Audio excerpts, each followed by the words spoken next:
धनिये न छुड़ायो खिन लात तनी लाल एरिया मेरे जीव के ही जीवन। इन पाँव तले पड़ी रहूं धनी नजर खोलो बातून पलक न मारूं निरखूं नेत्रे मेरे जीव के यही जीवन। श्री महामचाए चरण को मन करवाचा कर मन तुम आए बैठो मेरे सब अंगों मेरे जीव के यही जीवन मेरे जीव के यही जीवन। महामत सो गुर पाया महामत सो गुर पाया जो कर सी साफ सबना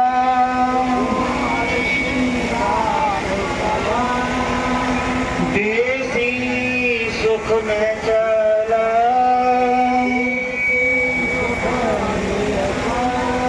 ऐसी कहो न करी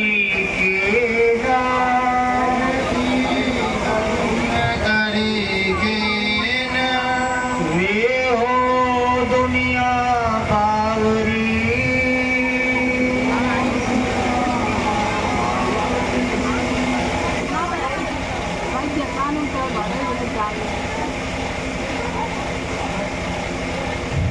रे हो दुनिया बावरी। आप भक्त श्री राजी महाराज वो धाम दुल्हा प्राण प्रीतम प्राण वल्लभ हमारी आत्मा के मालिक हमारी आत्मा के प्रियतम इस नश्वर जगत में इस काल माया के ब्रह्मांड में हम सबको यह समझाने के लिए इस ब्रह्मवाणी के अंदर खुद साक्षात हमारे ही जैसा तन धारण करके इस संसार में आए और आकर के हमें हमारे निजगर परमधाम की वह हमारे अंदर जो बैठी हुई आत्मा है उसकी पहचान कराई और हमें बताया कि वो परब्रह्म परमात्मा वो पूर्ण ब्रह्म इस दुनिया के जो मालिक हैं इस दुनिया के जो करतार हैं बनाने वाले हैं जिनके हुक्म से ये पूरा ब्रह्मांड बनकर के तैयार हुआ है उनके ब्रह्मांड में हम यहाँ बैठे हुए हैं। बोलो श्री प्राणनाथ प्यारे की जय। भैया आप अपनी बातें बंद कीजिए।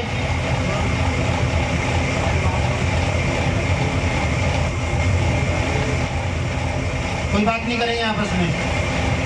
बोलो श्री प्राणनाथ प्यारे की जय। बोलो श्री सदगुरु महाराज की जय। सुनत साथ जी अभी जो चौपाई दोहराई गई थी क्या बोला गया था? रे हो दुनिया बावरी। किसको कहा गया है बावरी?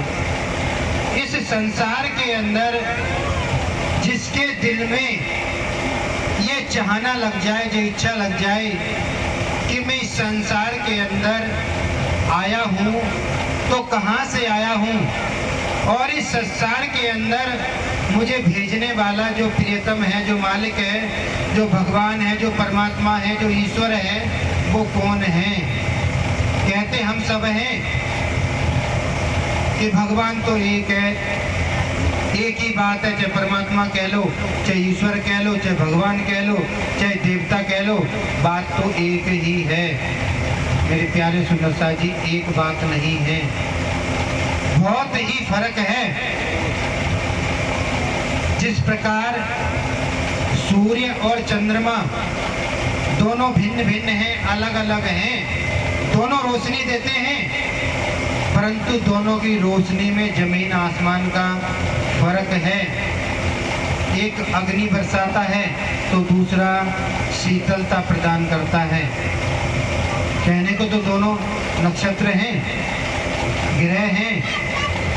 इसी प्रकार से इस संसार के अंदर जिनको हम भगवान कहते हैं जिनको हम देवता कहते हैं जिनको हम ईश्वर कहते हैं सब भिन्न भिन्न और जुदा जुदा हैं, और सबके जो कार्य हैं वो अपने अपने जुदा जुदा हैं। जिसका जो कार्य है वो अपना अपना कार्य बखूबी तरीके से, अच्छे तरीके से निभा रहा है। फर्क इतना है कि हमें जिस कार्य के लिए इस संसार में भेजा गया है वो कार्य हम पूर्ण रूपेण निभा पा रहे नहीं हैं।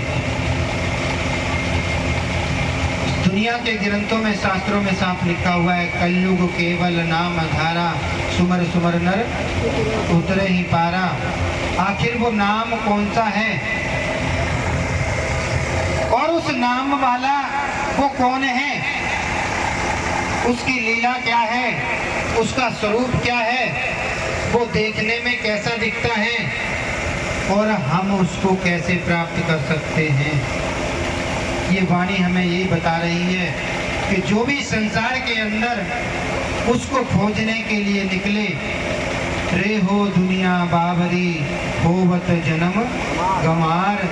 हमने या हमारे से पहले इस संसार के बहुत ऋषि मुनि तपस्वी साधु संत सन्यासी हुए जिन्होंने उस परम परमात्मा की खोज की, परंतु वो आज दिन तक उसको खोज नहीं पाए। नीति नीति कह दिया, अगम अगम कह दिया, निगम निगम कह दिया, परंतु वो आज दिन तक किसी को भी प्राप्त क्यों नहीं प्राप्त हुआ? वजह क्या है? इस संसार के अंदर हम उसको खोजने निकलते हैं तो रास्ता गलत अपना लेते हैं। हम क्या करते हैं? भक्ति करते हैं, जप करते हैं, तप करते हैं, भजन करते हैं, साधना करते हैं और नेम व्रत करते हैं।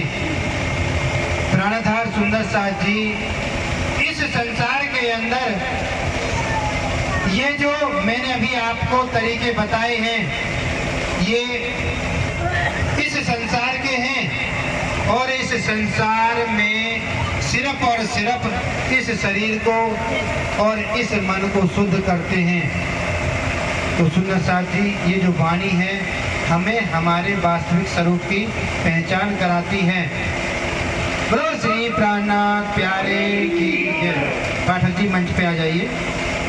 कह रही है, रे हो दुनिया बाबरी होवत जन्म गंवार।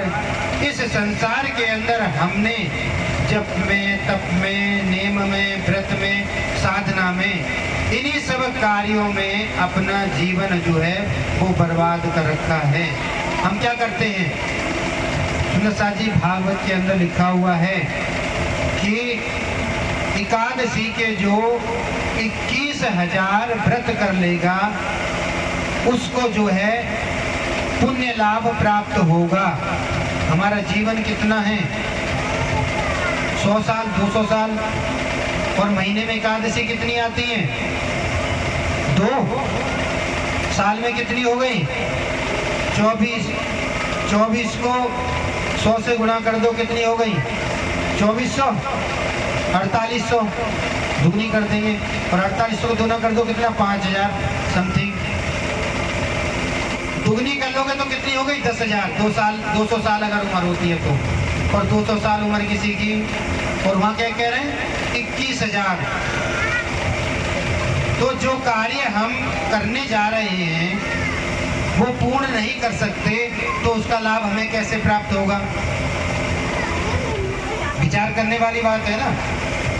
आप तप कर लो, जप कर लो, साधना कर लो, ये इस मन को, इस शरीर को, इनको शुद्ध करने तक ही सीमित हैं। अगर बात आती है जीव को अखंड मुक्ति की प्राप्ति करवाने की तो फिर वो सिर्फ और सिर्फ अनन्य प्रेम लक्षणा भक्ति के द्वारा ही हम अपने इस जीव को अखंड मुक्ति की प्राप्ति करवा सकते हैं। भागवत में साफ लिखा हुआ है कि हे अर्जुन, तुम अगर उस परम परमात्मा को प्राप्त करना चाहते हो, उस पूर्ण परमात्मा को अपने हृदय में बसाना चाहते हो तो सिर्फ एक ही साधन है, लभ्यस्तु लभ्यस्तु अनन्य प्रेम लक्षणा भक्त्या। एक सिर्फ अनन्य प्रेम लक्षणा भक्ति का ही साधन है, दूसरा कोई साधन नहीं है। जब गीता ये साफ कह रही है तो फिर हम दूसरे रास्ते क्यों अपनाते हैं?